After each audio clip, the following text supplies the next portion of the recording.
Demo. Alright, so here we are. Table in hand. I've got Black Diamond, you've got No. Yes. So, what I want to do is run you through a game of Relic Knights so you guys can learn how to play, learn a little bit about the components of the game, how everything works, and really what sets Relic Knights apart as being a different game than some of your standard strategy battle games that are played today. Alright. So, let's walk through some very simple basics as to what a game of Relic Knights entails. Obviously, we have our tabletop setup, approximately 3 foot by 3 foot. We've crowded it with terrain. We've decided to plug it up full of Esper crystals and some ruined buildings, and we're going to have some objectives going on the table that our intrepid heroes and monsters are going to have to try to go and find in order to win the battle. So, in a game of Relic Knights, your forces, of course, are represented by awesome soda pop miniatures, such as this giant No Berserker. And every battle character, every model on the table is going to be represented by its own character card. So if you notice in your character card, there's a space that's offered to allow you to identify individual models, you can track damage, you can even track stored Esper, and it gives you a rundown of your basic stats and abilities. The backside of every card is going to give you a rundown of what your simple abilities and actions that you're able to take when you activate are. In this case, a Berserker can walk up and swing and club guys, tells you how much energy it costs in order to get it off, yada yada yada. So once you've collected your force, you've paid your points in the same way that you would pay with any other battle game.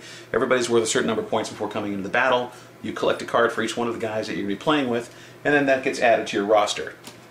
Okay. In addition to the basic models and heroes in the game, you also have your forces leader. Now in this case, where I'm playing the No, and Derek here, he's playing Black Diamond.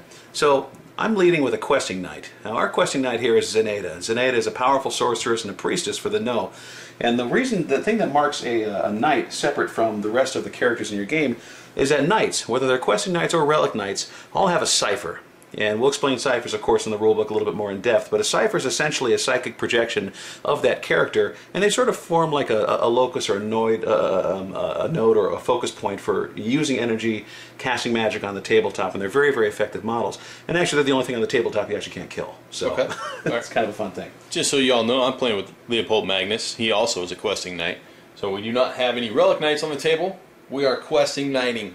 That's right. Questing knight. Questing the knight. Knighting the quest. Indeed. So the thing that sets the questing knights and the relic knights different from one another is that a questing knight, they've sort of started engaging and interacting with these ciphers as sort of part of their existence, and now a relic knight, a full-on relic knight, has actually evolved to such a level where an object in their life, an artifact, maybe something that they use on a daily basis, actually can sprout at will pretty much a life of its own, and that's why we're getting these big giant mecha, which are almost a magical construct after a fact. Okay. So you'll be able to see more of that as we sort of just divvy out the book and show you some information. So it's kind of cool. They just become bigger, more powerful characters in the game. They can do a lot more. They interact with your cadre a little bit. The force of guys that you've collected. Sure. But yeah, otherwise they're super powerful characters. They're great to have. So, okay. Yeah. In addition to your character cards, your models, your tabletop, usually people that come into the tabletop bringing all kinds of things to play their game. Obviously, you need a measuring tape because you are going to be moving and bouncing around the table a lot. This is an anime-style game. Sure. In addition to that, in place of dice, we use what's called an Esper deck. And an Esper deck is an individual deck of cards that's pre-sorted before coming to battle. This is not something you customize. And what it essentially is a collection of resources that you're going to be able to draw from your hand in order to cast all of your spells and abilities in the game. So different than using dice, you're going to be relying on the resources that you manage out of play. Okay, so I got mine, you got yours, and they're full of pretty colors. If you guys can't see, look, that is like pretty colors everywhere. Oh, I'm so pretty colors. I like pretty colors. So the way that these Esper cards read is that on the card itself, there's a primary and a secondary type of Esper available to the user. The primary, or the larger of the two, is going to provide you 2 energy of any type, whereas the smaller is only going to provide 1. So why are they different colors then? Well, they're different colors because they represent 6 different colors of Esper, and your powers and abilities are going to require different colors of energy in order to power them to go. Okay, so each have a corresponding faction. Does that tie into anything? I mean, a little since bit. I'm playing Black Diamond and you're holding a giant purple card there, right. Corruption, right? Exactly. And then red's entropy. Correct. Red is entropy. So it's likely that my No guys on my side of the table will primarily use entropy magic spells that use a lot of red energy, or sympathetic colors like purple or orange in casting their abilities. So how you divide and how you build even a force that comes onto the table is going to determine how much of your power deck you're going to be able to use when you play. So you can be tightly focused on a particular type of guy, but as a corruption player, if it's just corruption magic with maybe a little bit of order tossed in, or a little bit of a little bit of entropy, then you're kind of narrowing the band of energy available to you as a player. So there is strategy in building your forces. There's strategy in how you're going to be utilizing your Esper decks to their maximum effect when you're on the table. Okay, so you said something just a second ago that really kind of caught my attention. You said sympathetic. Sympathetic. Right, so is there opposing?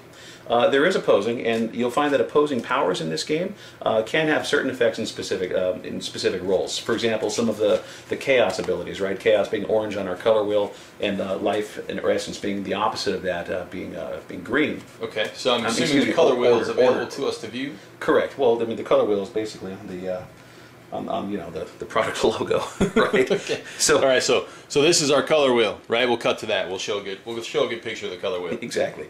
So a lot of that stuff is going to be called out on the powers themselves. Hey. Oops. No. Is that a color wheel? Yeah, it's a color wheel. Check that out. All right, so yeah, we'll get a close up of the color wheel. So as you're playing, obviously we just showed you the power cards.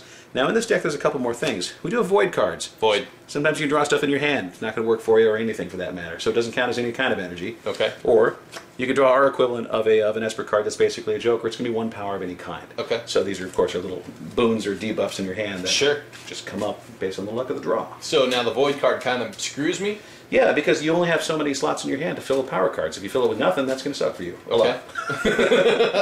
You're hoping that happens to your opponents, right? It's like, I got a handful of nothing. Well, that's awesome for me and not so good for you. Correct. All right, I dig it. Okay. I dig it. So give your cards a real good shuffle. Okay, I do this. That just needs to happen. Right. These, of course, are super, super rough cuts for all the people at Gen Con who are asking, where's all your print? We want to buy books and stuff now. Yeah, rough cuts. See, that is not the awesome plastic core card that we are going to get coming out of the Kickstarter. That's right. We're beating down the doors of printers to make sure all this stuff happens, so we have something to show you guys. But actual physical product will be in process and running through the end of the year, and we'll be able to show off more of it as we go. Yeah, dude, just the fact that we broke into the plastic core cards, I was like, woo! Oh, they're going to be super snappy. Super snappy. All right. All right, so next step, what are we doing? All right, so we're going to play a game of Relic Knights. Okay. Our forces have been selected, our table is set. We got our Esper decks that we're going to shuffle up here. Let's go ahead and stick them off to the right. This is going to represent the rightmost of your dashboard. Off to the right, so my right is over here. Correct. Thanks. So Captain Obvious is in attendance. So in a game of Relic Knights, there is no such thing as a set game. Battles are all scenario driven. So scenarios that we represent in our quick start rules, when those are available for people to view, will give you enough of a flavor for how to play games and how some of the games might be mixed and differentiated and how people play.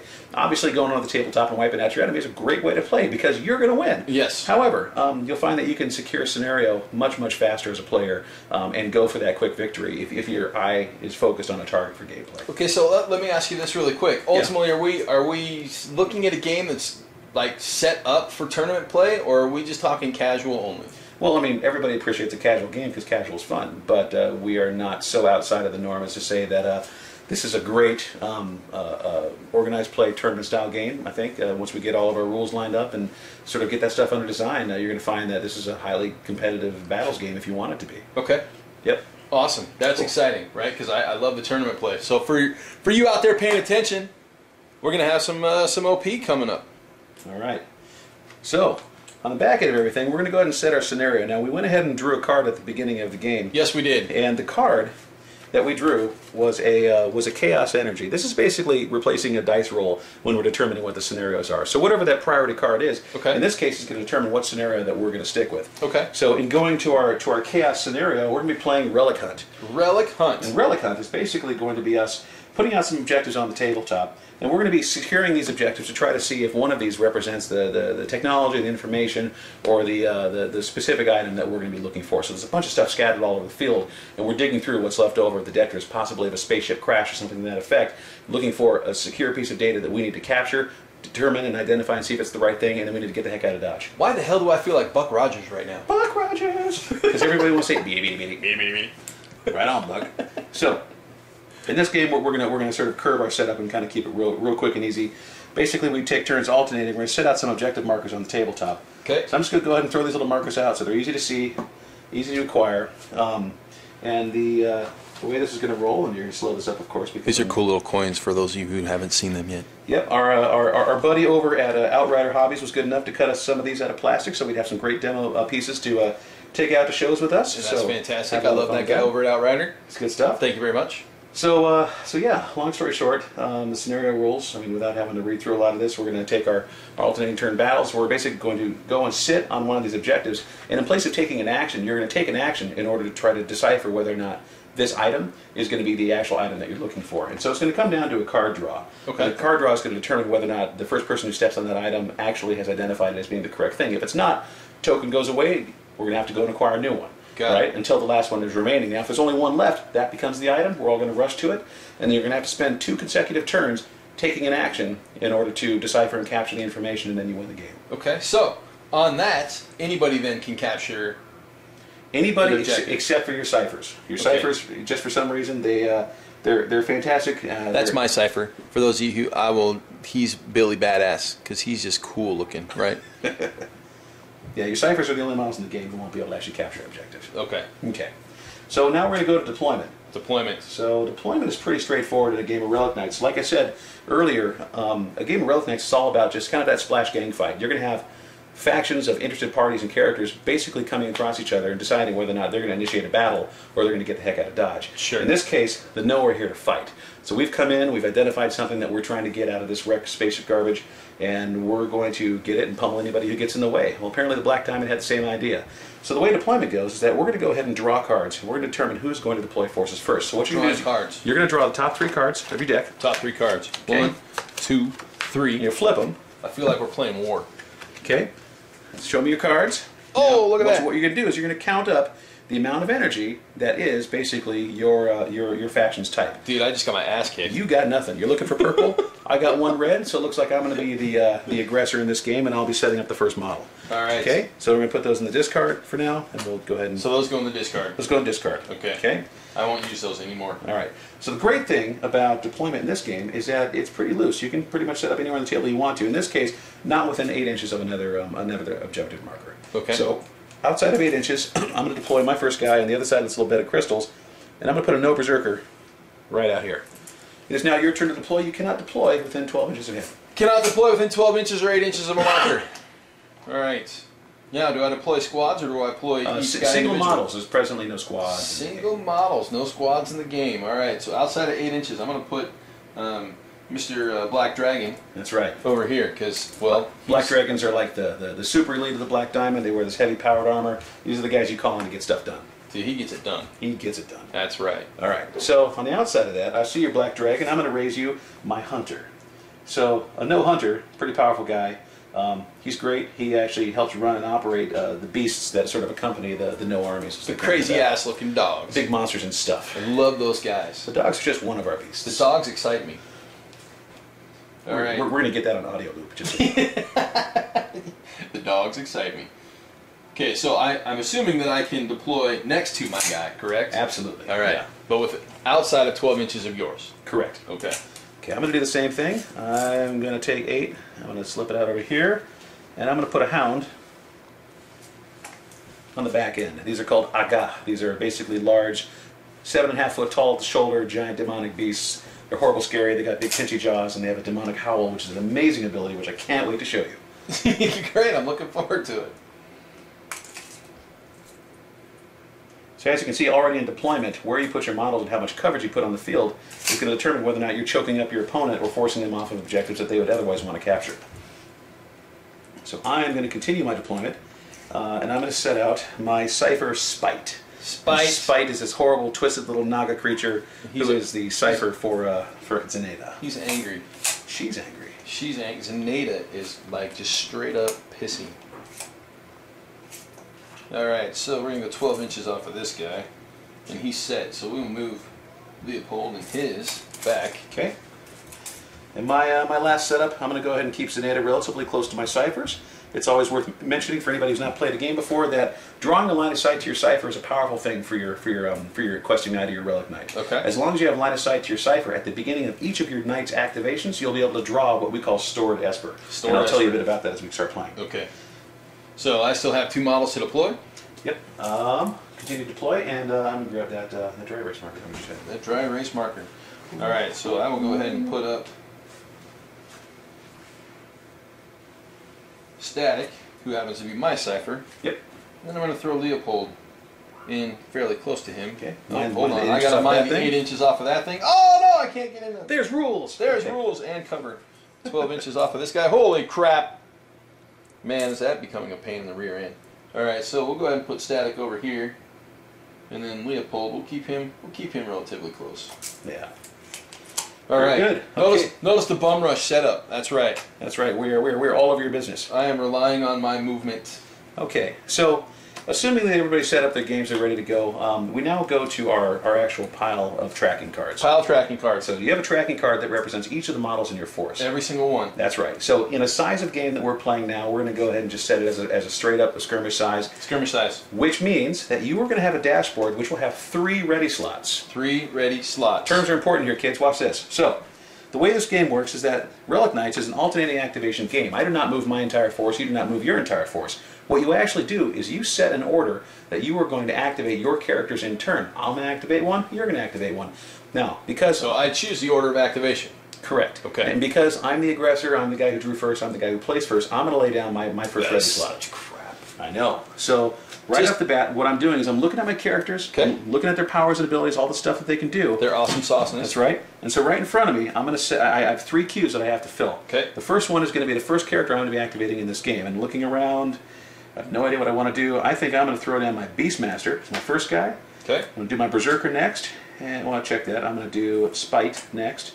And then I'm going to follow up with ZINEDA. Now my other cards are going to go in what's called an idle pool, which is going to be off here to the side. Idle pool to the side. Now the idle pool is just going to be extra cards. This is going to be stuff that's going to be tucked off to the side. So as things activate, you can cycle them in when needed, or just keep turning things around. Got it. Now you might have noticed. Yeah, I was just going to ask, what the hell is this giant big card? Cards. So the nice thing about the big cards is we found that when we're building and designing our games, Questing Knights and Relic Knights are huge, powerful characters. They do a lot of stuff. A lot of stuff. So your Knights cards, your Force leaders, are going to have a nice, big, fat card with all of their guts and info on it, including all of their spells and abilities. They will have a lot of them. They're going to have great stuff in here. In addition to that, they're also going to have abilities which will affect your entire cadre. So if you look over there, they have a special rule that will apply to all your guys. For example, I have the ability called Life Leech that's now applied to all of my troopers. That means if I score a killing blow that finishes one of your models, removes it from play, the model that did that is going to be able to recover 3 points of damage.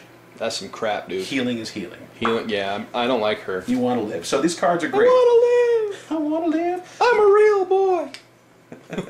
So we always keep that to the side for reference. So in addition to that, you'll also notice that we have a couple of cards. I don't think anybody online has seen these before. So these are our Esper cards. There's a card that represents each one of the powers in the game. Now the cool thing I also have Esper cards. The cool thing about some of our heroic characters, and certainly our Questing Knights and our Relic Knights, is that each of them are either initiates or masters of one sort of energy or 2. So in this case, both of us are actually masters of our respective powers. So you're a master of corruption power, which means from the purple card, Leopold Magnus is going to be able to use any one of these spells and abilities. They're both Tier 1 and Tier 2 spells. I'll explain what those are later as we play. Okay, all right. And then the red card for me is going to be my priority card because I now have all of the spells and abilities on this card in addition to the one that's on my character card. So not only do I have a bunch of awesome stuff that I can do from this card, you're telling me I now have a bunch of awesome stuff to do from this card and this card? That's correct, sir. Dude, that's insane. Yes. So, everybody's got a priority. Yours is purple, mine is red. So I'm actually a master of this energy type, you're a master of yours. We're also initiates of another type of energy. Often one of the sympathetic powers might define a little bit about our character. Okay. So I'm actually sympathetic to the corruption power. Corruption. What that means is that as an initiate, I'm allowed to cast from... Sorry guys, we had a street sweeper interruption. I'm sure it'll be back in a minute. That's right. So, as a initiate of any one type of power, I can now draw from Tier 1 spells off of the power that's identified. In this case, corruption, I can do Tier 1 spells. Tier 1 spells. For ZINEDA, and you can do Tier 1 and Tier 2 off of our primary. Right. Tier 1, Tier 2. So tiers. Some spells have tiers. Sometimes you can boost a spell to add a level, which basically means that you're going to be able to use a Tier 2 ability to overcome a Tier 1 ability that might stop, interrupt, block, dodge, or generally get out of the way of a hurling bolt of energy. Okay. Okay? So Tier 2 is the overpower. That's where they go, and they just totally throw into it, right? Are you kidding? That's right. Yeah. They're going to cost a bit more energy, but they're going to do a lot more damage. Okay. So, and we're talking tiers as in levels, not tears as in crying. That's right. Well, one could lead to the other. There's going to be crying. Okay. All right. So now I have to set up my. You have to set up your 3 slots. Exactly. My 3 slots. Dude, this Black Dragon guy makes me excited, so I'm going to put one of him in there. Got to lead with him. Yep. And then I'm going to actually follow up with Leopold. Yep. And Static, and then I'm going to throw my my Black Diamond core. Very good. Into my reserve. So something I want to pull out just so you know. So he's got 3 Black Diamond Corpsmen, which are all fantastic troopers of their own right, but they're all basically the same.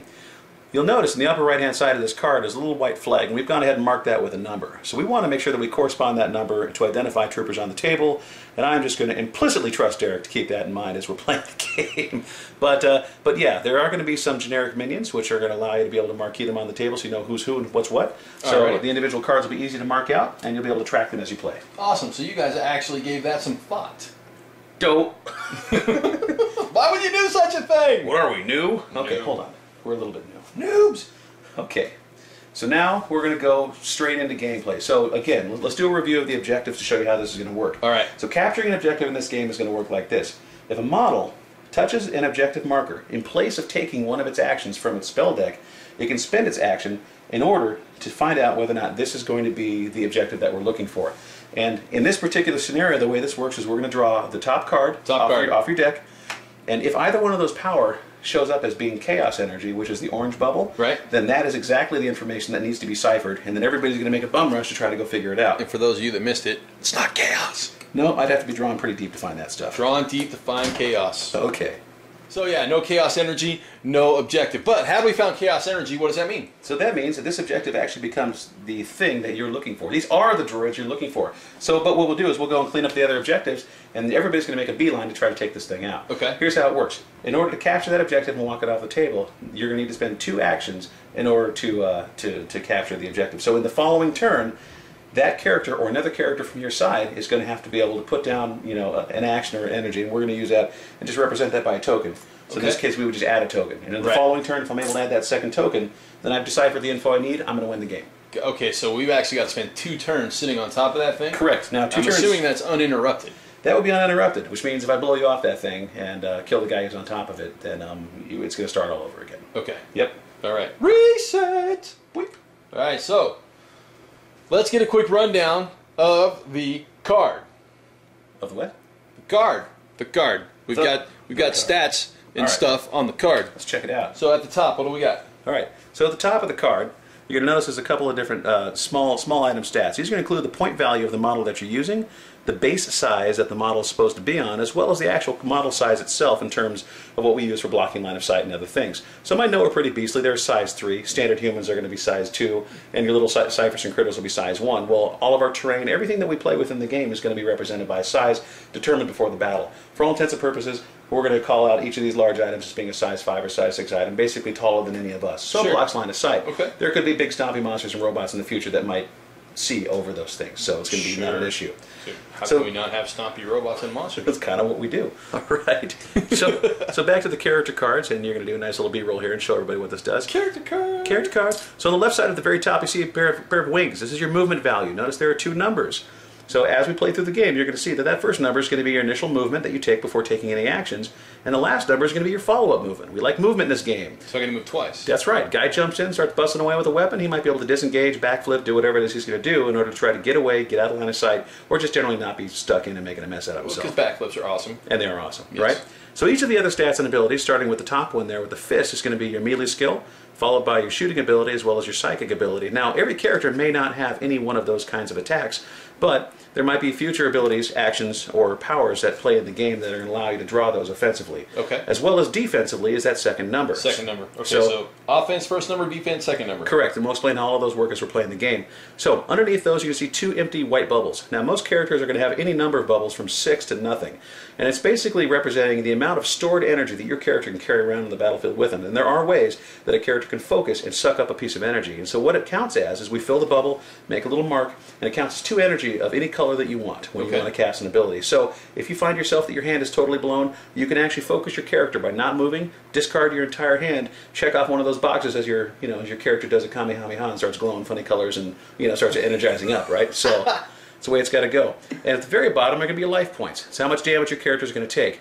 Now all of the cards you guys are going to see us playing with us right now are still perspective. We're still working in design and development to get the stuff out for next year. Okay. Things will change, life points will change, names of abilities, gosh only knows. But this is kind of a good way to get a feel for how we're looking right now as things are developing. Excellent, excellent. So, just so you guys are aware, cards are not final, but we're using them anyways. All right, let's get it started. All right, so a little bit of wholesale violence and bloodshed here, guys. It's time to get going. Woo! So what we're going to do to kick this off is we're each going to draw 5 cards out of our hand into our hand. And that's on the right side of my yes. I put them on the left. It's what we recommend. Just kind of keep track of your discard stack and all the other stuff that's going on. All right, so quick question. Sure. Because I am a noob and I have a card that does not match either one of my colors, can I still use it?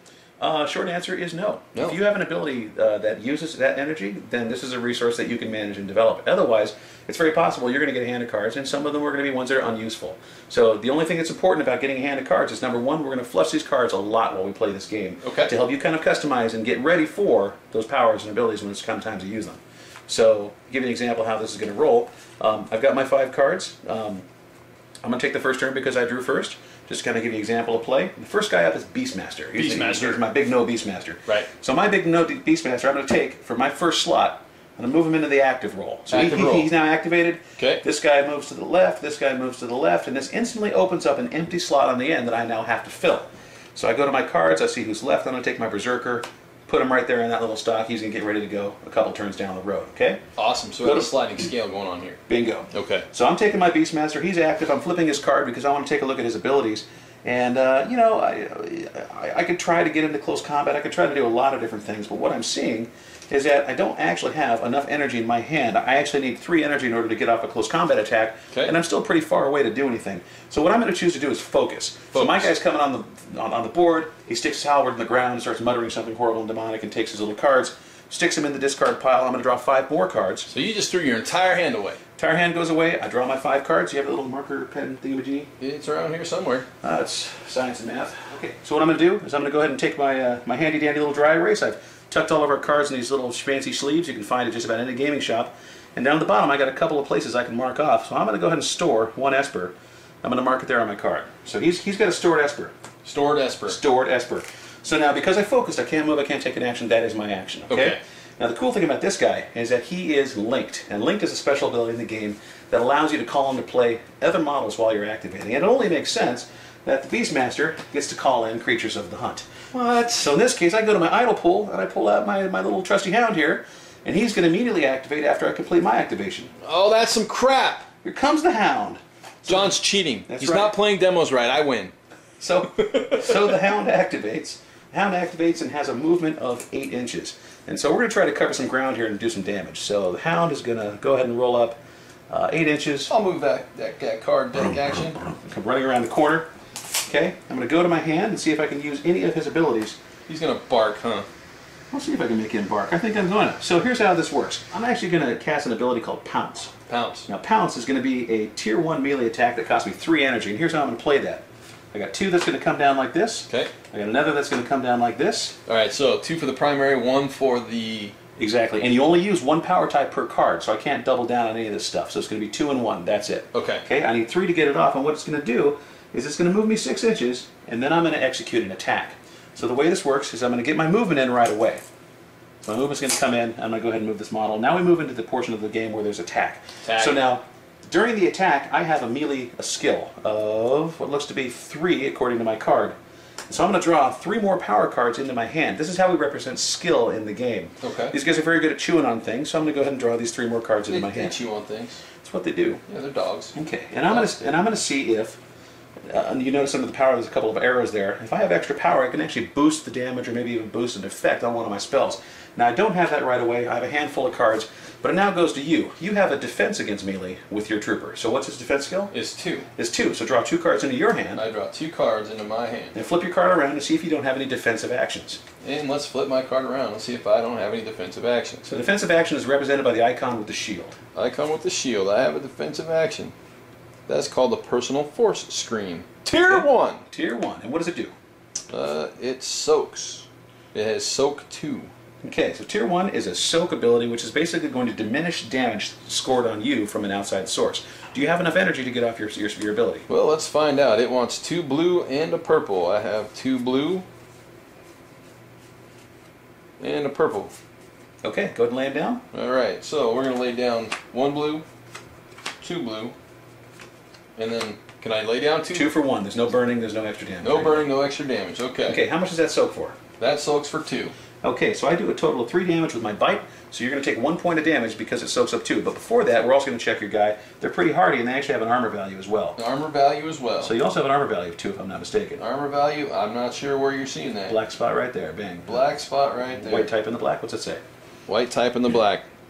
Armor 1. Armor 1. Okay, so between your soak and between your armor of 1, you've actually dispelled all the damage coming in at you. Alright, so the armor of 1 and the soak of 2 gives me a total damage reduction of 3. Correct. So I don't need this.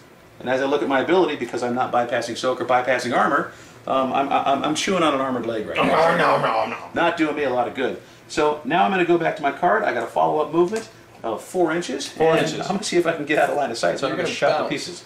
So I'm not going to get too far. I'm going to go this way. Whoop, and go right here. Okay, so at the end of my turn, I obviously got more cards than I need in my hand. So I'm going to go ahead and discard as many cards as I want, as long as it's going to bring me down below 5. It's going to go to my discard pool. And then as I end my turn, I'm also going to draw up to 5. Okay. And then my turn is over. So at the end of your turn, you're at 5 cards, but I'm at less than 5. Do I draw cards as well? Beginning of your turn, you now draw up to your hand size. Beginning of my turn, I draw up to my hand size. Okay, so I have drawn up to 5. Make sure to tidy all your discard stuff so we don't mix our decks. No mixing decks. No deck mixing. No deck, that's just nasty. There you go. Alright, now I get to activate Black Dragon. Black Dragon. So he goes into my active pool. And then obviously he rolls up to my Q. Yep. Right? It's called the Q, right? Yep. Alright, so Q active. Black Dragon is active. Does he have white eyes? What's that? White eyes? White eyes. White eyes, Black Dragon? No. Blue eyes, Black Dragon? I don't know. Red eyes, Black Dragon. Sure. Do you get the reference? Not at all. It's Yu-Gi-Oh. You know, maybe you're dating me here because. You're old. You are old. I am dating old people. Wait, that doesn't sound right. All right, he moves 7 inches. We'll just go from there. Between that and the dogs. All right. All right. So 7 inches doesn't quite get me to the objective marker, but it gets me close. Okay, getting there. All right. Now looking at what he does, because he's got awesome sauce written all over him, he is equipped with the Pinnacle of Personal Protection. I don't care about protection. I want to kill some shit. I'm assuming that the swords on the back mean that I've got stuff that can shoot. It's correct. You got a rifle burst there that you can shoot. Dragon Blade, that's probably close combat. PR-20 rifle burst. Ooh, that looks like fun. I think I'm gonna do that. Way to go! Awesome. All right, now again, what's this whole drawing cards thing? All right, so you get a handful of energy. Go and flip your card. And how much energy do you need in order to get off your rifle burst? How much energy? I need a lot actually. I need 3 purple. And then it's got 2 arrows and then red. What does the 3 arrow mark mean? Okay, the 3 arrows, yeah, those are your boosts. So okay. after you have paid enough energy in order to get the spell off, this is where we then draw our extra cards to see if we can then boost that power and make it better. Okay, so I have to have 3 purple to do it? 3 purple to do it. I can do this. Okay. Okay, I'm going to do this with that. Okay. And then one of those. Awesome. So what are you targeting? You can draw a line of sight to anything you got. I can draw a line of sight to anything I got. What do you see? I see a cipher like way the hell over there, and I can't kill a cipher, right? No damage to ciphers. Yeah, no damage to ciphers, but ZINEDA is behind cover. She does have cover? ZINEDA's got cover. Now, drawing line of sight, let me ask, is it like one side of the base to the other side of the base? Because if that's the case, I can shoot the dog at the side. You clearly have line of sight to that hound. There, however, is intervening terrain, which is going to apply a bit of armor to that attack. Okay, so I'm to the attack. In this case, we'll just say that this is relatively hard cover. I'm going to get an additional point of armor between me and you. So if you successfully get that attack, some of it's going to chip away at that crystal before it whacks me. Fair enough. Okay. I'm shooting this damn dog. Yeah, because I don't think I like him very much. Power down. Okay, now draw your shooting ability into your hand to see if you can boost that power. Shooting ability, that's on the front here. So I have a shooting ability of 3. Okay, draw your 3 cards. 3 cards. I have a defense against range attack of 2, so I'm going to draw 2 cards because apparently I'm spry and nimble. Spry and nimble. Which is right. Okay. Now I'm going to go ahead and do my boost. Boost. There's my 2 red. What's your boost do? My boost. The attack cannot be soaked. Okay, so I cannot soak this damage as it's coming in. Alright, so now I got my defensive cards, I flip my card. Oh, tragic. It turns out some minions don't actually have defensive abilities. So unless I got something else going for me, this hound is going to take a fistful of fire from me. Fistful of, yeah. So Black Dragon's pissed off. How much damage are you dealing right now? I don't know, bazillion. perhaps less. Where do I find that It's information? going to be right on your spell. So go ahead and flip Right it. on the spell. Take your rifle burst. It'll tell you how much damage you do. Rifle. Oh, hey, look at that. 4 damage. 4 points of damage. Okay, so minus the 1 for the crystal in the way. I'm going to go click, click, click, click. Unfortunately, my little hound does not have any armor on either. So it's No not gonna armor. save All me. right. So the hound just basically took a, like... Gunshots to the business. Yes, business. Okay, now the nice part about drawing defensive cards into your hand, even if you can't make a defensive ability, I got to go down to 5 cards, but you know, I'm going to put away those cards. But The cards that you can't use. can't use it, don't do anything for me, and I'm going to keep the ones that I can for next Awesome. round. Hey, I like that. I All like right. that. Okay, so now I'm done. I tidy up. Yep. So that's tidying. Tidy up. You can I'm discard tidying. anything out of your hand I'm discarding my entire hand because it's crap for me. and draw back up to And I'm 5. drawing back to 5. Now, before you should have done this, do you have any extra movement you want to do with your Black Dragon guy? Oh, hey, I can actually Black Dragon right on top of that, So right? he's just run, run, run. He's on there. That dude's the man. It's happening. Okay. I like that guy. So, order of operations actually plays a part in this game. Who would have thunk it? Yep. Logic to everything. All right, now he has done his thing. So he stays there in he the stays active in for right the now active for until now. your next turn comes up. Okay. So this is the way that's going to roll. So I'm going to go grab my trusty measuring tape. It's now my turn. I got my 5 cards in my hand still. All the stuff that wasn't in the active pool last time is going to go to idle, all the way Idle. here. All right. Sliding over my critters, I got Spite, I got ZINEDA, I got my Berserkers, and I have to choose another critter. I'm going to throw my Beastmaster in there because that linked ability is so fine. Okay. That linked ability sucks. It can be fun. Alright, so I'm going to go ahead and flip my cards. ZINEDA has a bunch of horrible things that she can do. Let's see, she has an ability called Infectious Malice. It's an area of effect, and friendly models have soak and transfer actions increased by 2. So any ability for redirect or sucking up some damage actually do a little bit more for me. Okay, so that's Spite. Spite's horrid. So here's what Spite's going to do. At the start of her turn, when she activates, she automatically sucks up a bit of energy. Okay. They're basically like little Esper sponges. So that just happens. That just happens. Okay. Now the cool thing about a Cipher, they're not necessarily linked to their questing knight, but they are going to interact with them in a lot of cool ways. So at the beginning of the round, she sucks up energy. Now there's 4 basic actions that a Cipher can do no matter what. This is just what you get for being a Cipher. Okay. So a Cipher can do this. A Cipher can take that cool energy they just got and they can just pass it off to their buddy. So if they have a questing knight that's within line of sight, they can transfer that energy as an action. So All right, that's so it energy becomes handoff. Energy handoff, right? If you see somebody on the table that has energy and you don't want them to have it, you can go ahead and suck that energy off of them. Well, So that's crap. that's right. So they can go ahead and leech a piece of psychic energy off of somebody, or a bit of Esper energy. All right. If they see a Cipher bouncing around with storing too much energy, they can whack them with a little mini Cipher battle and actually blow some of that energy right off the top of that Cipher. Ooh, lovely. That's right. And then the last thing they can do, which is probably one of the most useful things, is they can remove area of effect markers on the table. So if there's a magical area of effect which is boosting damage or helping your enemy, as long as your Cipher draws line of sight and takes an action, she can clean it up, make it go away. That's spectacular. They're very, very useful. They do not die until your questing knight or relic knight is removed from the game. Got it. Okay. So I'm going to go ahead and take my little critter. She's already sucked up her energy. She can move up to 8. What I'm trying to do with her is keep her within line of sight of my big boss all the time. The big boss. But also put myself in a position where I might be in line of sight of one of your guys. at Wasn't some that a point. Bruce Lee movie? There's a lot of It big, was the big boss. there's a lot of big boss fighting. Big boss. Okay, so she's going to go ahead and take her action. What she's going to do is actually just go ahead and do a handoff. So I'm going to go ahead and take that energy off. I'm going to stick it on ZINEDA. She has 4 energy slots she can store. So she goes, pinch, go ahead and take it, no worries. Spike's got another 4 inches of movement. She's going to go ahead and curl herself up behind this little crystal right here and be all nasty. Oh, lovely. Okay, so I've gone ahead and finished my turn. I got nothing else going on. Didn't use any power cards from my hand. I could drop them, redraw if I want to. It's now your turn. Now you're kicking it to me. All right, so Badass Black Dragon moves over to there. We drop Leopold into active, slide our Q down. We're going to go ahead and take number 2 and slide him in behind. Cool. All right, so Questing Knight, Leopold. Let's get down and dirty. See what Okay. this guy can do. So questing knights are fantastic. Now, number 1, does he have line of sight to static right now? He does have line of sight to static. So right off the bat, he's going to go ahead and suck up a bit of energy. He gets a bit of energy just because he's hanging with static. That's right. Nice. Okay. All right, so from there, we'll go ahead and move him. Now, he's got a respectable movement of 6. I'm sure his cape flows quite nicely when he runs. Dude, his cape is awesome, right? Probably has a life of its own. Just straight up. So, Every day's a windstorm for him. that's not funny. Says the guy with long hair. All right. Whatever, dude.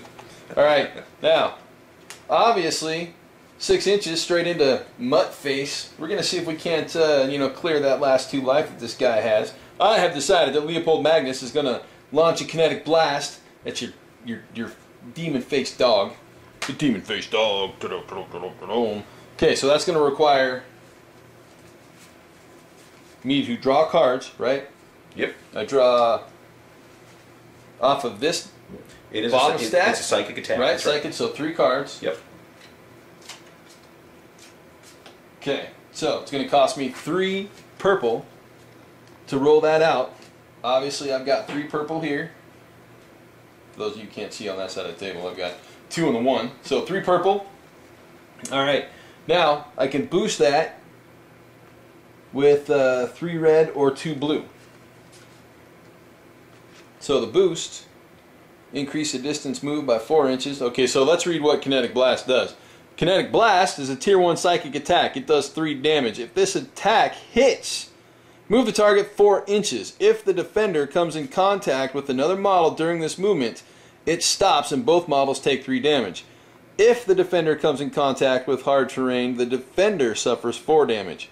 So, basically I'm punching him in the face and knocking him back with a psychic ass whooping. That's the idea. That's awesome. Alright, and so 3 red is going to increase the damage by 3. Now, do I have 3 red? Oh, I sure do. Look at that. 3 red. Can you see that? Y'all can see that. 3 red. Alright, so you're looking at a total of 6 damage. Fantastic. Well, I got nothing that I can block that with. I've checked out my hound. He's got no defensive abilities. He's got 1 point of life left. So my hound's going to go, and he's going to go away. Oh man, so that sucks to be you. I've lost a hound. My Aghat's very dead. So I'm going to take him out of my pile, and I'm going to stick that card off here to my dead pile. So dead pile. Out of the game. Out of the game. Alright, now, follow-up movement. Leopold has got a 5-inch follow-up movement. Well, I don't like the fact that your Cypher is there. So we're going to go ahead and sling him over here behind some cover. Turn him rightly so. And that's my go. Okay, there we go. So my turn. Spike's going to end up here in idle. ZINEDA's going to move over. My KYOJIN, my BEASTMASTER, and Spike's going to come back into the queue because she just got cycled back in with an empty slot. Alright, so my High Priestess starts the round. Looks like, oh, did I actually break line of sight? Well, I'm dumb. Okay. So I do not have line of sight to my Cypher. I'm not going to get extra energy. You do not get extra energy. Oh, so sad. Pay attention, people. I know, got to do things right, kids. Alright, so here's how we go. Lesson learned. We're going to go ahead and roll up our 6 inches. 6 inches. Getting close to that objective. Okay. Alright, I'm going to go and check my powers and abilities to see if there's something funky dunky I want to do. See, I got line of sight. I'm going to try to throw out Magic Pause. So I'm going to throw out an ability called Rot. And Rot is a tier 1 support ability, which is a debuff, and enemy models in that area are going to be gaining -2 to their armor. And it just so happens Black Diamond really like to have armor on. So I'm going to go ahead and take a look around. The nice thing about an ability like this is that this is not something you can stop, because I'm not attacking any of your guys directly. Not something I can stop. No. So I'm going to go ahead and throw out a red and another one. I'm going to draw my Psychic Power ability. In her case, I think it's going to be 4 cards after doing that. Look at all that void. Wow, 1, she's a psychic monster. 3, 4. And then I'm going to take this little handy dandy marker and I'm going to go pick a spot on the table that I can draw a line of sight to, which actually, based on my height, is relatively decent. And we'll go ahead and pitch a marker out over. This requires thinking, guys. Sorry about that.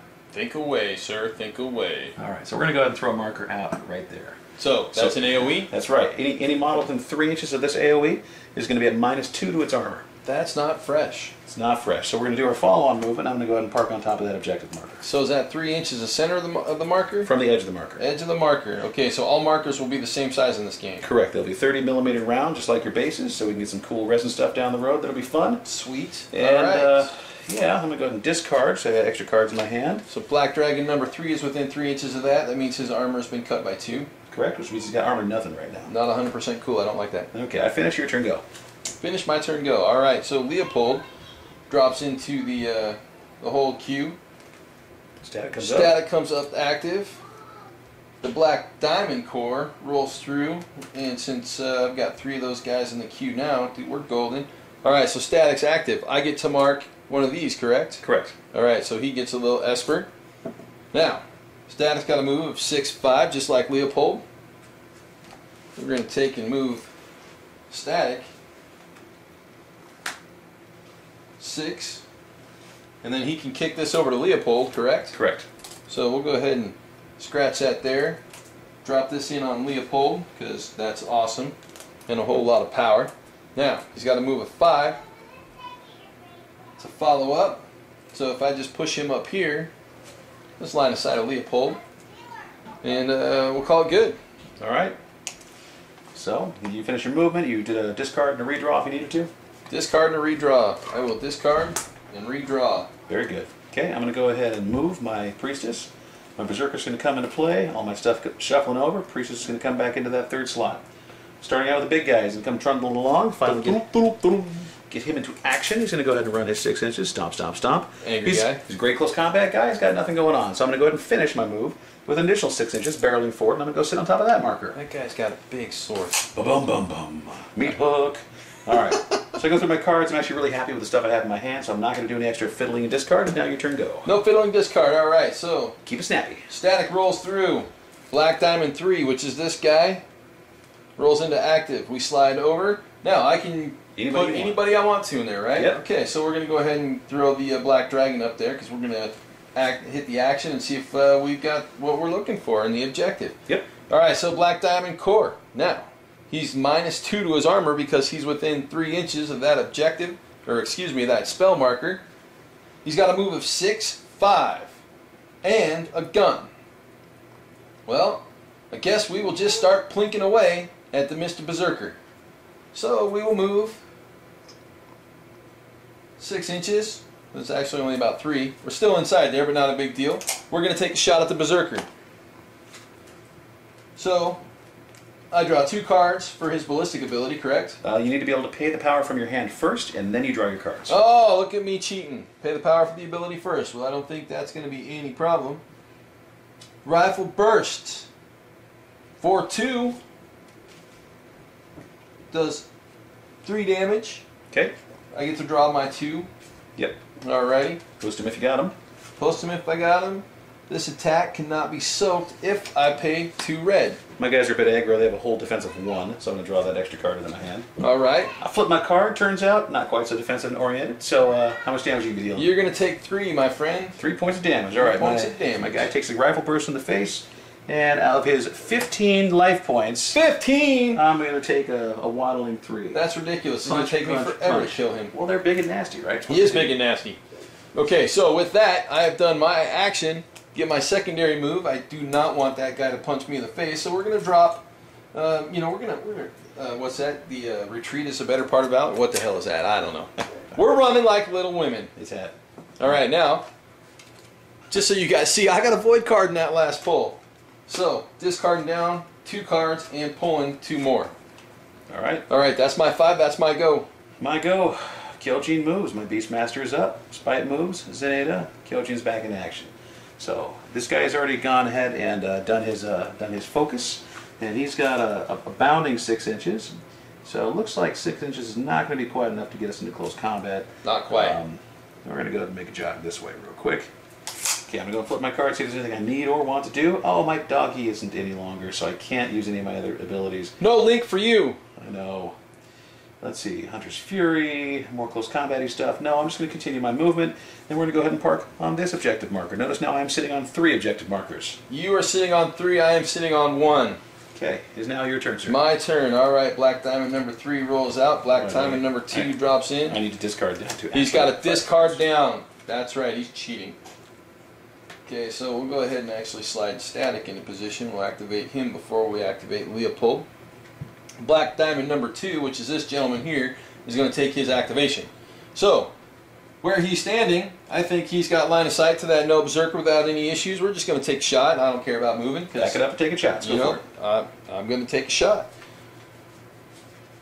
Alright, once again, it costs 3. I got to do this the hard way. 3 on the small and then 1 random wild card. Yep. So we paid that. I'm also going to pay the 2 so it can't be soaked. Okay, no soaking for me. No soaking, take 3. Doesn't look like I have a soak. So that's the wrong guy I picked up. He doesn't have any armor either. So, go to my card.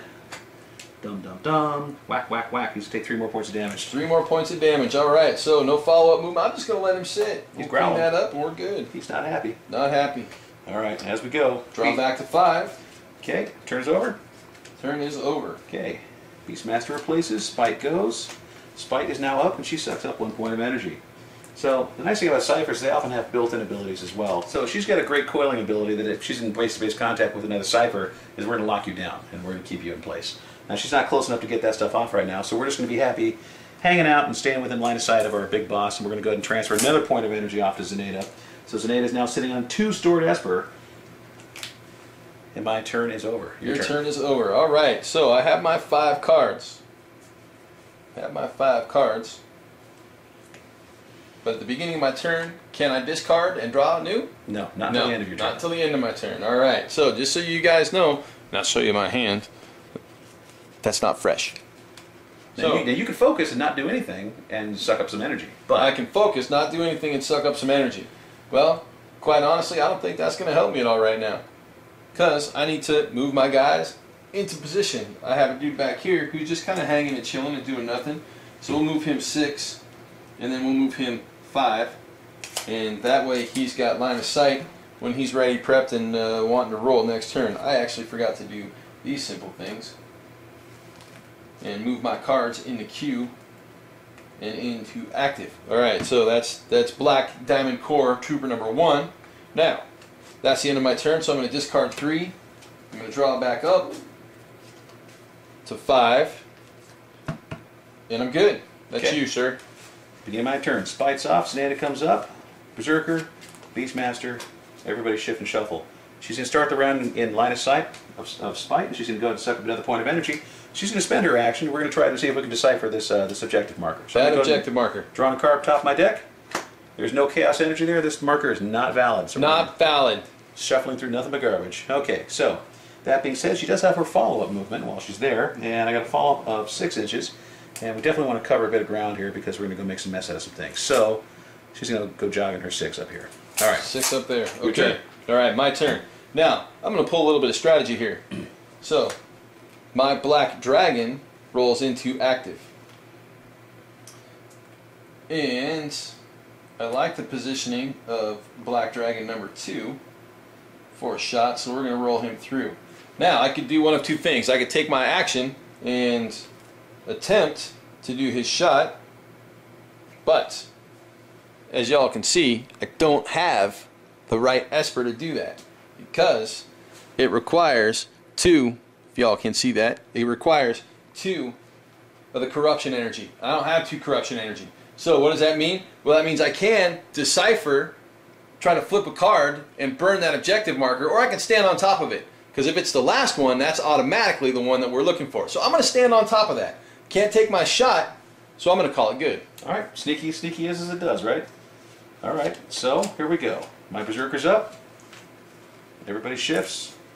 ZINEDA comes over. Berserker's also sitting on top of marker. He's going to go ahead and blast his energy. And we're going to see what we draw from this. So I'm going to go ahead and pull up that marker, flip a card. Again, the card is no chaos energy. No chaos energy. Continuing our search, harrowed as it is. But that means he's freed up a little bit of movement, and I got 6 inches to cover. So we're going to go ahead and go bounding off, hollering at the next thing we can find. Yes, they holler. Now I'm up, so Black Dragon goes back into the queue. Static drops into active. I'm actually going to slide Black Dragon back into the queue. Novel. Yes, that's a brilliant idea. I'm a smart guy. Now we'll take a look at what this little guy does. He's got something called Cipher Trap. He's also got something called Electroshock. Oh, that's lovely. But, unfortunately, I don't have the right amount. Now, he does get a little bit of energy, so we'll go ahead and just pretend we mark that, because I can transfer that straight over to Leopold. Now it looks like everybody's powering up here. It's going to get ugly. It's going to get ugly. So, tape measure over here. I'm actually going to drop the Cipher back. Well, actually, I don't have to worry about the Cipher because he can't take damage, right? That's right. So I'll just leave him there. That's a good place for the Cipher. Alright. And then I'm going to discard down 2 cards. Alright, I'm at the bottom of my deck, John. What does that mean? Okay, we're going to go ahead and reshuffle all the cards back into your hand, or back into the deck, and draw whatever cards you need. Okay, well, I'm actually at 5 cards, so I don't need to draw anything. So go ahead. That makes it your turn. Alright. Berserker goes. Beastmaster's up. Everybody shifts and shuffles. Beastmaster's also sitting on a marker. He's going to go ahead and spend his point and do the exact same thing. Exact same thing. Draw my token, flip my card. There's no chaos energy to be found. Looks like the Black Dragon's Gambit He saw that twinkling light in that thing and said, by God, I think that's exactly what we need to be playing with. Isn't that awesome? It is. So here's how it's going to work. In order for you to catch that objective, you need 2 consecutive turns where you have taken an action to try to decipher the code of that item. On objective, correct? On the objective. All right. My job is to peel you off that objective. Got to peel me off of that objective. So now, basically, we're looking at a bum rush to that objective. Bingo. I'm going to do my 6-inch follow-up. I'm going to come running right around this corner. See what's going on. All right. Your turn. So, 6-inch follow-up right around that corner. Now, Leopold sees his cipher. So, I get Esper for that. So that's straight up 4 Esper on Leopold. Clearly you're at 9,000. Clearly I'm at 9,000. Power Band 9,000! So how awesome is that? It's more awesome than I can even begin to imagine. That happens. Yes. So, now, what I'm going to do with Leopold. Obviously I want to keep the Black Dragon on that without having basically somebody get in the way and smash on him, right? that's right. Okay, so we're going to do this with Leopold. We're going to take Leopold and we're going to move him around using his 6 inches of movement. Now, base size, does that matter? Does it make a difference? In terms of what? In terms of moving, right? Because, I mean, there quite honestly isn't enough room for my base to get between here and here. That would count as some sort of impairment in movement. For all intents and purposes, let's go ahead and leave that out. All right. I'm going to be referencing book stuff right now. Okay, so, we'll just not worry about that now. So I'm going to put Leopold here. Now, line of sight, facing, does it matter? Facing does not matter, no. Facing does not matter. All right, it's 360-degree facing arc.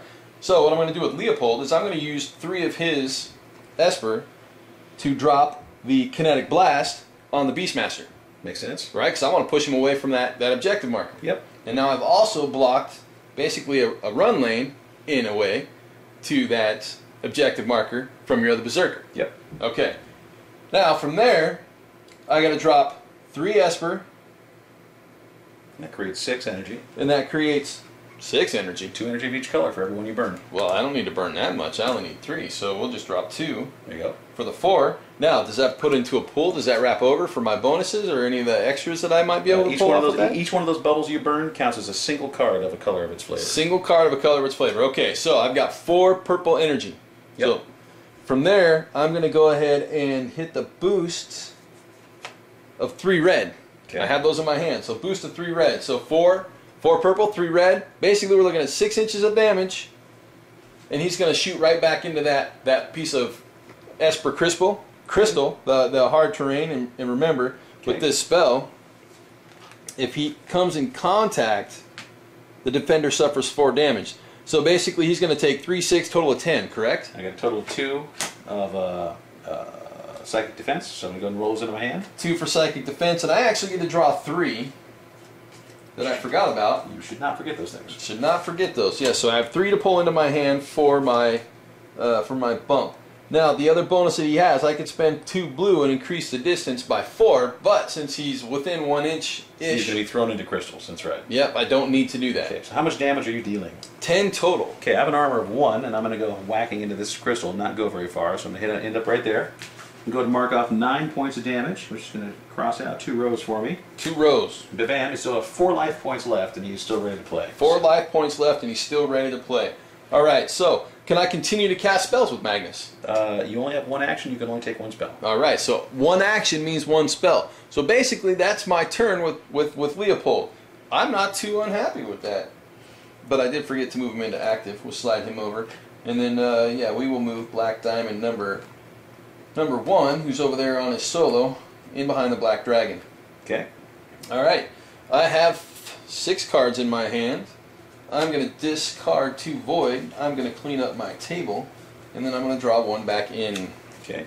Start of my turn. I got to discard 2 as well, down to 5. Moving all my stuff around. Spite's going to take an energy.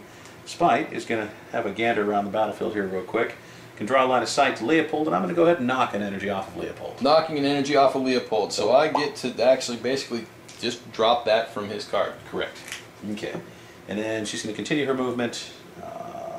Go another 4. We'll sidle up right there. Okay, your turn.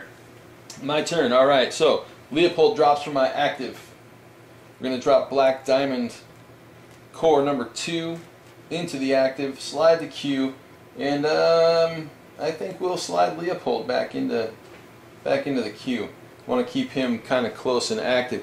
All right, Black Diamond number 2. That's this guy over here. For those of you who don't recall, 3, 2, 1 is basically how I've kept the order. So number 2, well, he's got some burst action, burst rifle love.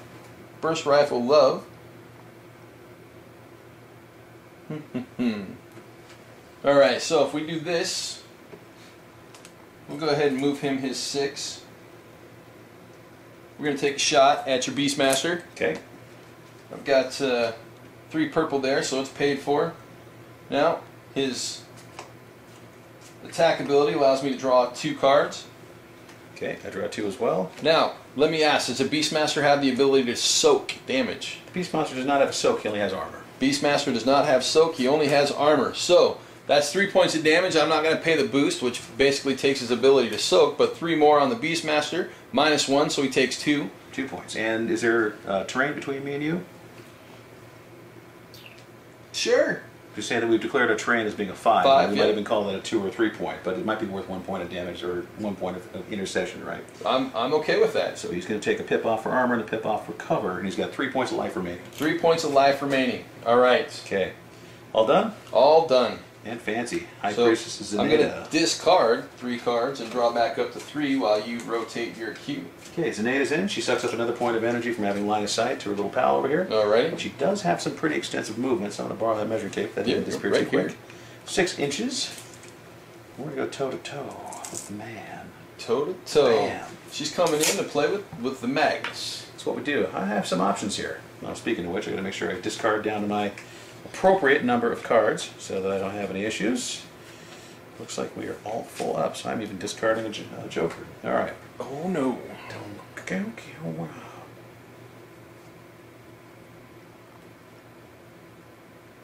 Okay, I'm going to cast an ability called Entropy's Snare. Entropy Snare. So I need 5 red and 3 purple to get it off. Holy crap. This is a tier 2 psychic attack, and I am attacking Leopold. So again, I need 5 red and 3 purple. So I'm going to go ahead and chew up 1 of my stored energy to count for 2 red energy. And then I'm going to get 3, 4, 5, and then, check that action out, 3 purple. 3 purple. Boom. That's an entire handful of cards and stored energy. This is going to hurt. Now I'm going to draw my 4 more cards because it's a psychic attack of 4. Holy batarangs. And I'm going to go ahead and see if I can boost from that. Alright, so I'm going to draw 3. Correct. Based off of my energy defense. And I'm going to go ahead and throw an additional 2 red at it to increase the damage dealt by 2. Holy cow. Okay, do you have a defensive action you would like to take to stop this from happening to you? I'm sure there's something on here that I want to do. Alright, after conferring with my cards, I'm actually going to do a transfer. Okay. So, this is going to hurt.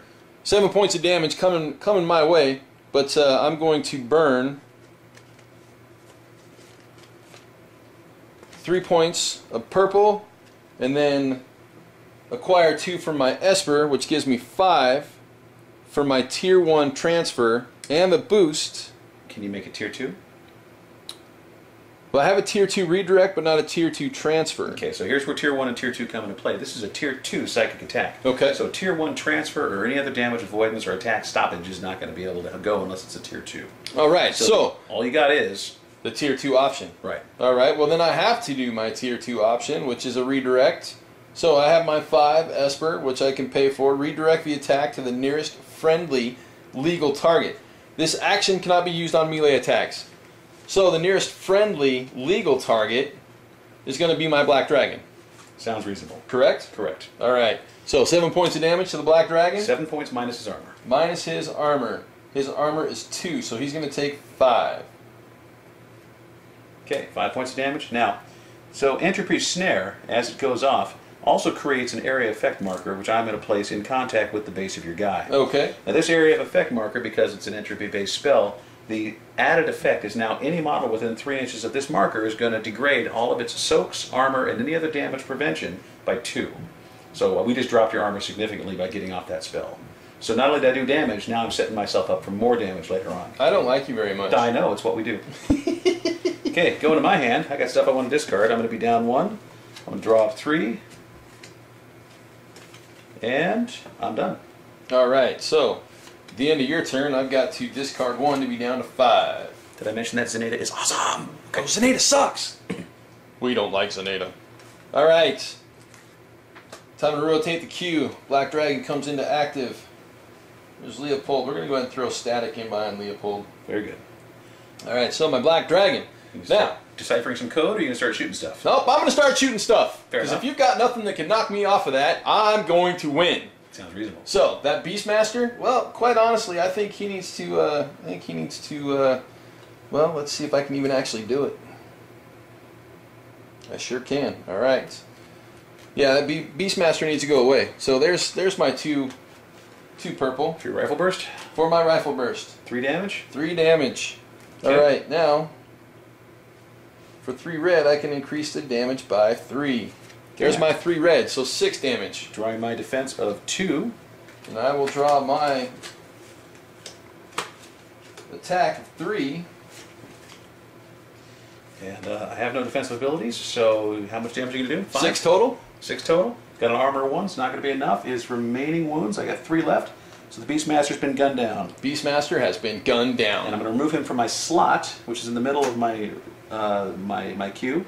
And that character is simply just going to move over and take his place. Alright, so Spite slides over because the slot space has been emptied. Things are going to speed up here. Let's get going. Well, this game's going pretty fast to begin with. I think so. Alright, it's a pretty full-featured game, by the way. Okay, are you done? Oh, I do draw up to 1 card. Okay, I'm going to discard down to 5 at the beginning of my round. 5 cards in hand. ZINEDA's done. She fills a slot. Berserker comes over. Spite moves. ZINEDA moves. Okay, Berserker's in line. So Berserker's going to take his 6 inches. He's going to just go ahead and walk right into combat here because we all like to touch and fight. Yep, most definitely. Okay, I'm going to flip my card and see what I can do. Now, I do have a bestial attack, but I have an attack that doesn't requires me not to move before. Okay. So this is called a Gore Charge. A Tier 1 melee attack is going to require 3 Chaos Energy to do 3 damage. And I can actually move him as a component of this ability. All right. But I'm going to go ahead and just check my hand to see if I got the energy. Looks like I do. So I got orange, I got orange, and I got orange. All right. Okay, I'm going to go ahead and draw my melee attack skill. And obviously we love our skill set, so he's got 4. So he's going to go and draw 4 cards. Here's 1. And we're attacking the Leopold, so my defense is only 2, so I get 2 cards. Correct. I'm going to go ahead and shuffle my card hand real quick and draw the other 3 attacking cards that I need. See if I can get a boost off.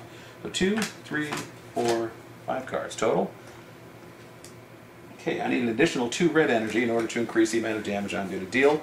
There's my 2 red energy. 2 red energy. Okay, so Leopold has a total of 5 damage coming in at him.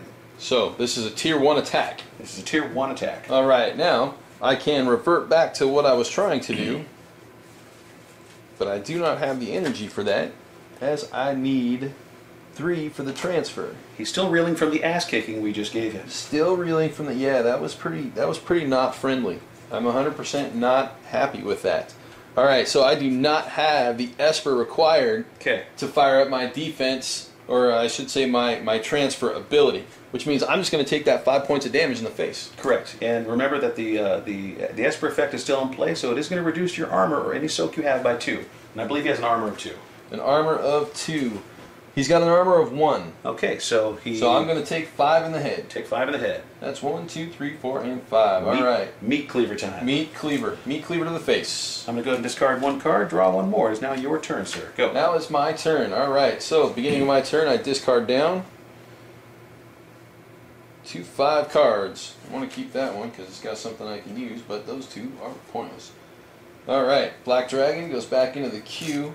Black Diamond number 1, that gentleman over there, is up active, and let's go ahead and slide the Black Dragon back into the queue. He seems to be a powerhouse, and I kind of like him. Yep. Alright, now from here, Black Diamond Core. I'm going to shoot the no Berserker because he's got damage on him, right? Now, does Leopold block or incur penalties for being in the way? So Leopold is a size 2 model, and the Berserker behind him is size 3, towering over him a good couple of feet. So we're going to say it's within distance, within his line of sight, that level 2 character is not going to block line of sight, so you will be able to fire at him. Okay, so he's non-blocking model. Correct. Okay, alright, so I'm going to pay my 2. There's my 2, and that's for an active shot. I draw my 2 cards. Defensive 1, drawn. Damage is going to be 3. And do you have an ability to soak? I do not have ability to soak damage. Nope. Not, okay, so I'm not going to spend 2 to make it non-soakable damage. So you're looking at 3, armor of 1. You're going to take 2 points of damage, correct? I'm going to take 3 because I have no armor on this guy. 3 because no armor on that He's guy. just big and meaty, so big he takes and meaty. a couple hits. All right, so I'm going to discard 4 cards. Yep. and draw 4 cards. Sounds like a plan. And I'm good to go. Okay, start my round, check my hand, discard down to 5. We are going to discard down to 5. Okay, Berserker moves, Spite comes up, and ZINEDA comes up.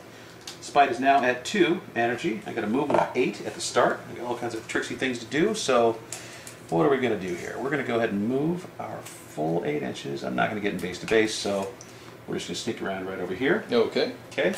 Going to go ahead and transfer 1. What are you sitting on? Are you sucking up any energy over there, Leopold? You got nothing. Leopold has nothing. All right, so I'm just going to transfer 1.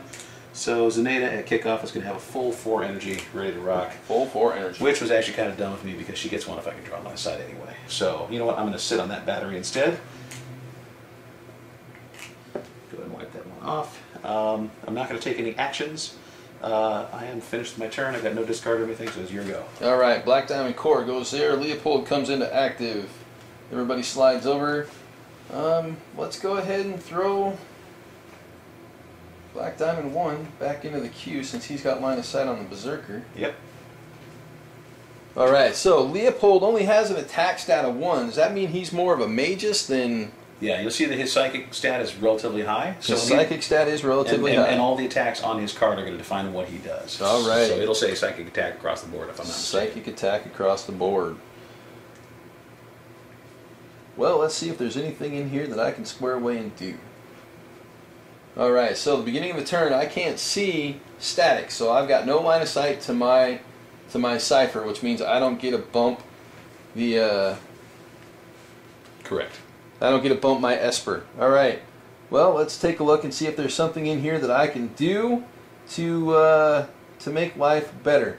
Alright, so one thing that I have neglected, I have an ability from Leopold called Cipher Leech. Correct. What that ability does, for 5 purple, it's an AoE that reduces the maximum number of held Esper a cipher in the area can possess by 1. This stacks with other effects that reduce held Esper. Well, it doesn't help me right now at the moment, so I'm not going to worry about it. Part of the reason it doesn't help me is I can't pay for it. Now, this is kind of where things come into play to your resource management kind of burning you in the head. Guess what I've got? That's right, a void card. So that makes it hard for me to actually do anything. Looking at Leopold's deck,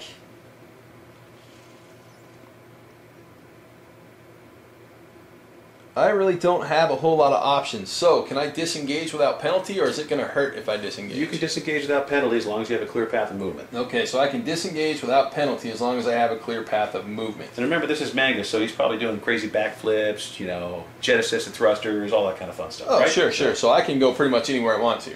Well, with inception of the rule, so he actually has to move on foot. So. Oh, I see. He's leaping. You tell me I'm doing awesome backflips and everything, and I can't go over a wall. That's okay, right. All right, that's fair. That's fair. Okay, so I want to keep Leopold alive. He's already taken 1 row of damage, so we're going to move him kind of out of the way. We're going to roll him back over here behind, and we'll call Leopold's turn done. Now I'm going to obviously squash my deck for stuff that I can't use. Draw 2 cards and hopefully garner something I can. Okay. Alright, go ahead, sir. Alright, moving up. ZINEDA's back in action, sliding everything back on over. ZINEDA's going to come up here and she's going to go ahead and touch that little marker that your guy's hanging out on as well. Touching the marker. Because touching the marker is what it's all about. We're all about touching. So we're going to go ahead and just move her right over there, all nice and sweet and pretty. Black Diamond, your Black Dragon hasn't taken any damage yet. Or he has. No, Black Dragon has taken some damage. Well, I got choices then. You have choices. Like a world of options. So I'm going to go ahead and whack him with Entropy Snare as well. So again, we're going to hit him with that Tier 2 Psychic Attack. I need a 5 and a 3. We'll check my hand and see what I got. So I need 5 red energy in order to get it off. So I'm going to go ahead and play 1, and I'm going to suck down 2. She is starting within line of sight. So she gets 1 free, and then I'll suck out another 1, making a total of 5 energy she's going to spend. And then 2 more in order to get the spell off. And then I'm going to draw my 4 cards for my Psychic Power. So 1, 2, 3, and 4. And then I draw 2 for my Psychic Defense. Correct. And I'm going to go ahead and boost for 2 to increase the damage by 2, dealing a total of 7 damage to your Black Dragon. I don't like 7 damage because that would kill him. That's the idea. That is the idea. Okay, so what are my options for defense here? Because he's not a psychic flip your card. He's got abilities. If I'm not mistaken, he's got a sizably awesome little shield or something there you can use. Well, he's got duck and roll. What's that do? It's a tier 1 dodge. Okay, well, normally we'd say that sounds awesome, except it is a tier 1 dodge. It is a tier 1 dodge. He's got nothing but tier 1 ability, so he's going to basically bite the bullet. That's the idea. How much armor has he got? He's got a total armor of 2. Okay, so it's going to be reduced by 2 because of the previous effect. He's got armor nothing. He's going to take 7 damage. And he's going to die a lot. He's going to die a lot. So we'll just go ahead and move him over here to the die a lot pile. Probably screaming. And we'll move him from the game. Okay, I'm going to go ahead and place a second token down. So now that little bubble of effect there is super entropy, and now it's a -4 to all of your soak and armor. That's crap! I know. We do these things. So I'm going to go ahead and discard down. I'm going to discard down 3 cards. Check that. All the cards. And I'm going to draw in 3 more to fill my hand, and it is now your go. Alright, so I'm going to draw 2 cards to beat a 5 at the beginning of my turn. Park on top of that. She's parking on top of that. Alright, so Static's in the house. Blue pin is over in the corner. So Static battery charges up 1. Leopold slides over. Static drops in.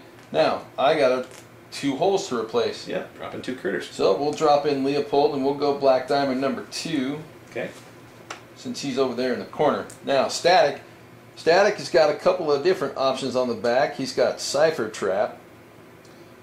What that does, ciphers in the area have their speed reduced to 0. He also has Electroshock, tier 1 support, add AoE debuff.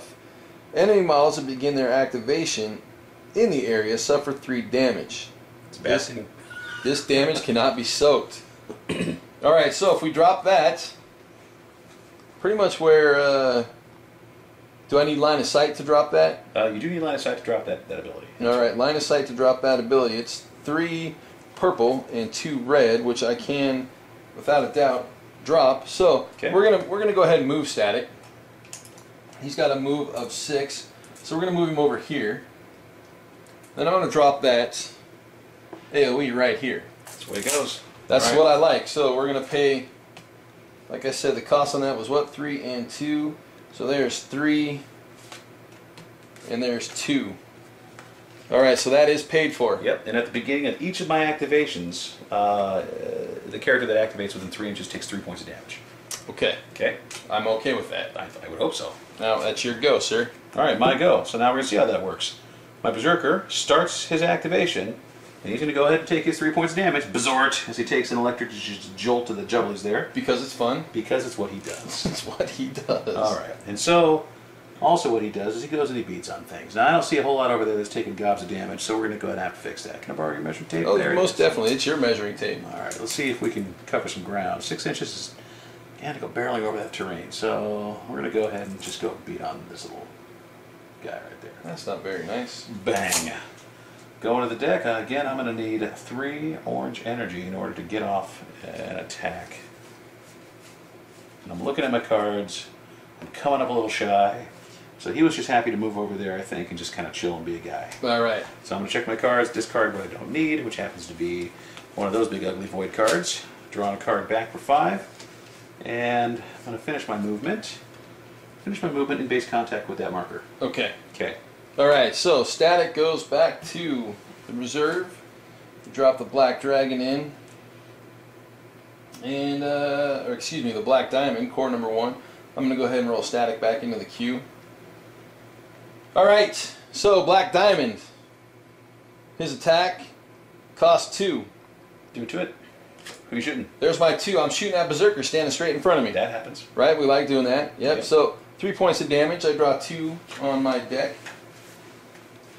It's enough to drag my little Berserker down. He's going to take his 1 card for defense. I'm going to go and throw it in the hand. He's got nothing that he can do and nothing to stop that incoming attack. I take a burst shot, 3 remaining points of damage. He's going to go ahead and die. He's going to go ahead and die. Alright. I'm 100% okay with that. And with that, I'm done. I got to discard down. But yeah, I'm okay with that turn. Okay. Alright, down to 5. Your go. Alright, turn up. Spite. Sucking up more energy. That's what they do. Spite's going to go ahead and move. And try to keep that line of sight clean. Spite is going to spend her action and actually clean this thing up.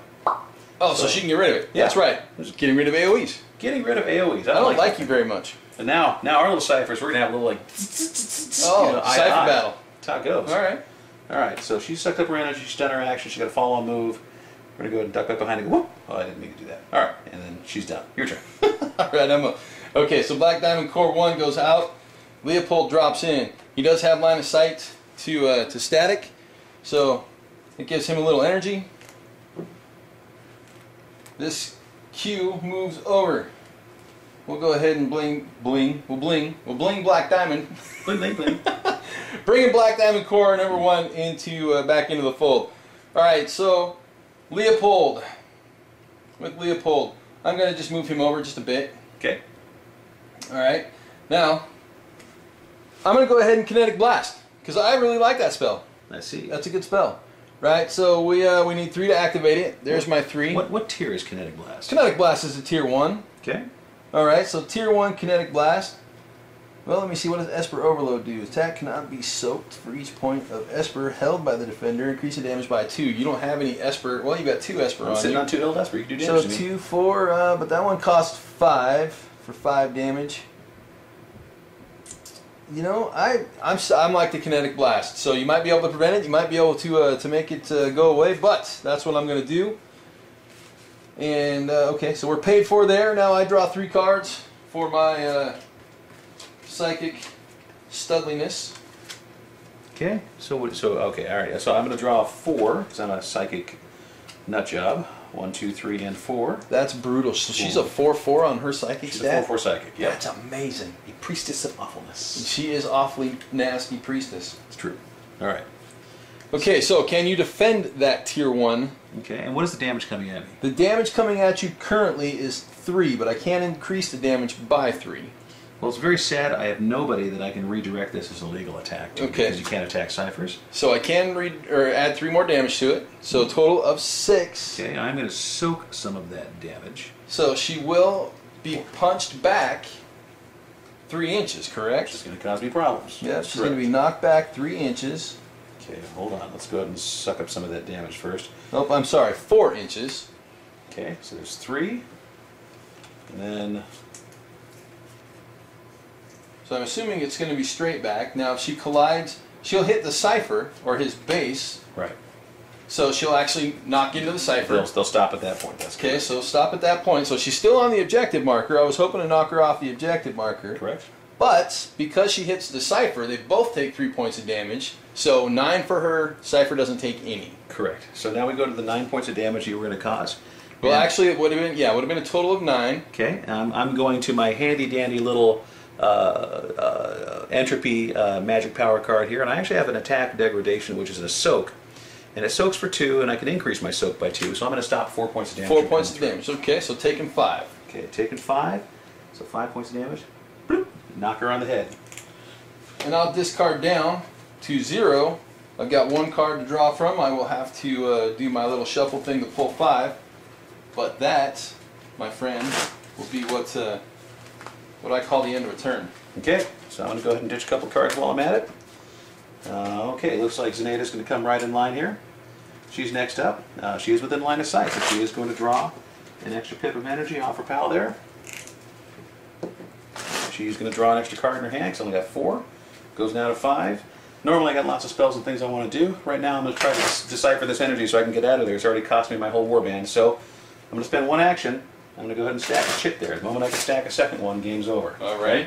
So she's still on it. She's still chunking away. And she is now done. I'm going to discard a card and redraw from my hand. I'm done. Your turn.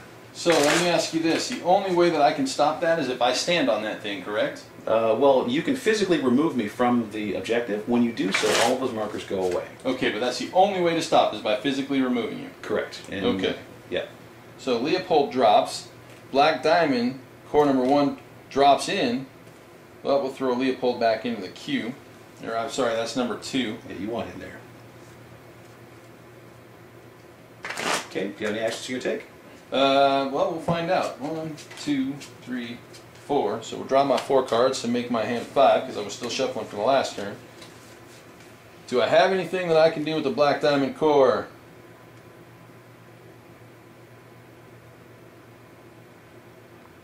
aside from doing damage, that's all he can do. So I'll pay the 2 to shoot ZINEDA in the face. Okay. And that's 3 points of damage. Okay, I'm going to go ahead and suck off one of those energy, and I'm going to spend 1 for 3 red, so I'm going to soak for 2. Soaking for 2, alright, so she's going to take 1. She takes 1 in the back. Alright, now this doesn't look very promising for me. Okay, so now we cycle things around. Spite is next one in line. Spite's going to transfer all of their energy to ZINEDA, because it just seems like the right thing to do. Sounds good. So we're going to go bang, bang, bang, filling up ZINEDA. Spite can move, so this would be a follow-up move because I already took my action. And I'm not going to do much. 4 inches is just going to put me in the way.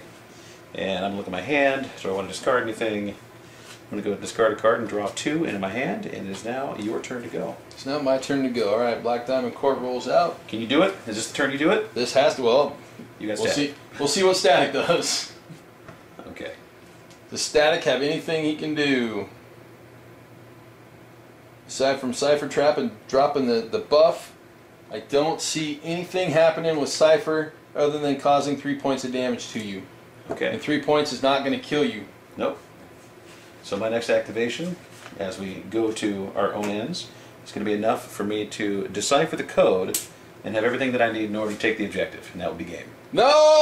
Yes! Alright! John, man, that was awesome. Okay, so I lost first time for everything. I'm sure you'll be a quick study. Most definitely. Alright, we'll be right back with a wrap. Whoa! What? Whoa! Seriously. Alright, so as you guys can see, you know, granted the demo took a little while to kind of get rolling, but as soon as I had the basic concepts down, it was just go, go, go, go, go. Right? I mean, you're going to spend more time reading cards than you are playing the game. And that, dude, that's awesome. That's, You like that? Hell yeah, I did. John, that was killer. Thanks, man. I enjoyed it. You kind of see the strategy sort of unfolds. Black Diamond are awesome. They can throw a lot of damage out. You killed almost everybody in my squad.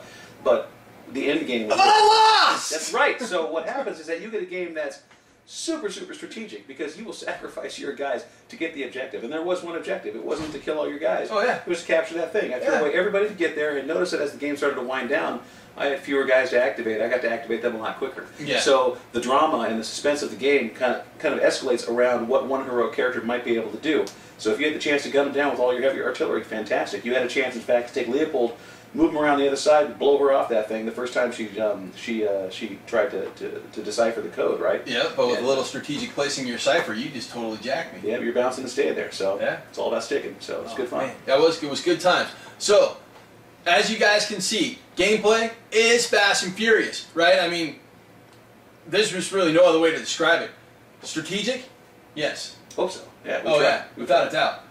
I'm really excited. You know, I mean, obviously there's a lot more to this game than what we just showed you, but John, what do you got to say for wrap up? Wow.